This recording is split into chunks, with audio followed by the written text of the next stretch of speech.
নীলুর ব্যাগে থাকা সকল তথ্য প্রমাণ দেখা মাত্রই এবার স্পষ্ট রূপে রাইয়ের সন্দেহ দূর হয়ে গেল। হ্যাঁ বন্ধুরা, ভিডিওতে লাইক দিয়ে দেখতে থাকুন। রাই ওর বৌমনিকে ফোন করে বলতে থাকে যে বৌমনি, তোমাকে অনেক বড় একটা গুরু দায়িত্ব আমি তোমার কাঁধে দিচ্ছি, বলতে পারো তোমাকে এটা যে করেই হোক না কেন পূরণ করতে হবে। তখন রাইয়ের বৌমনি বলতে থাকে যে আমার ননদিনী এতদিন বাদে মুখ খুলে আমার কাছ থেকে কিছু আবদার করেছে, সেটা আমি না রেখে পারি? বলো রাই, আমাকে কী করতে হবে? তখন রাই বলতে থাকে যে বৌমনি, যে কোনো মূল্যে তোমাকে নীলুর গোটা রুমটা সার্চ করে দেখতে হবে যে এমন কিছু সন্দেহভাজন আদৌ ওর ঘরে তুমি পাও কিনা, আর পাওয়া মাত্রই তুমি সঙ্গে সঙ্গে কিন্তু আমাকে ফোন করবে। তখন এই কথা বলা মাত্র রায়ের বৌমনি বলতে থাকে যে কেন রাই, হঠাৎ করে তোমার নীলুর উপরে কেন সন্দেহ হচ্ছে বলো তো? তখন রাই বলতে থাকে যে কেন, স্রোত নিশ্চয়ই তোমাকে বলেছে আমার সাথে বিগত কয়েকদিন ধরে যা কিছু ঘটছে। তখন এই কথা বলা মাত্র রায়ের বৌমনি বলতে থাকে যে হ্যাঁ, সে সব কিছুই তো আমি শুনেছি, কিন্তু এর মধ্যে নীলুর কী কাজ বলো তো? নীলু এমন কি করতে পারে? নীলুকে আবারও নিজেকে কোনো রকম কোনো অন্যায় অসৎ পথে জড়িয়ে ফেলেছে? যদি এটা হয় তাহলে আমাকে এখনই বলো, আমি এক্ষুনি নীলুকে যে কোনোভাবে আটকানোর চেষ্টা করবো। রাই তখন রাই বলতে থাকে যে না, জল অনেক দূর অবধি গড়িয়ে গিয়েছে বৌমনি, এখন আর কোনো মতেই তুমি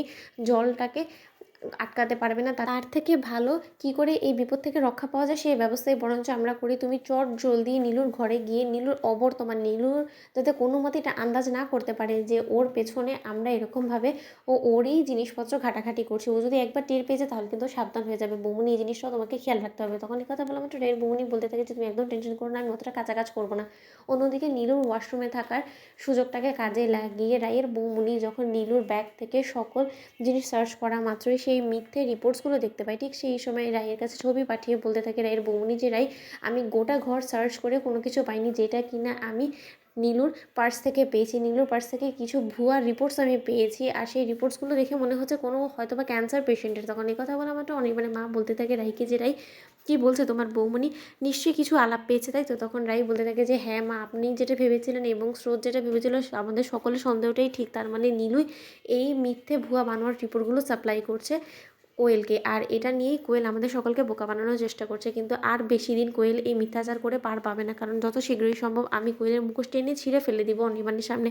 তখন অনির্বাণের মা বলতে থাকে রাইকে যে এই লড়াইটা এতটাও সহজ হবে না যতটা কিনা তুমি ভাবছো, কারণ এই খেলার মধ্যে এখন অনেক বড় বড় মাথা ঢুকে গিয়েছে, যেটা কিনা তোমাকে যে করেই হোক না কেন ঠিক সময় মতো হাল ধরতে হবে। তুমি যদি এই বিষয়টাকে হেলাছেলাভাবে দেখো রাই, তাহলে কিন্তু তোমার গোটা জিনিসটা গুটিয়ে যেতে পারে, তোমার গোটা জীবনে সর্বনাশ ঘটে যেতে পারে। তাই তোমাকে খুব সাবধানে পা বাড়াতে হবে। তার থেকেও বড় কথা, এখনই নীলু এবং কোয়েল কাউকে আন্দাজ করতে দেওয়া যাবে না যে আমরা ওদেরকে সন্দেহ করছি।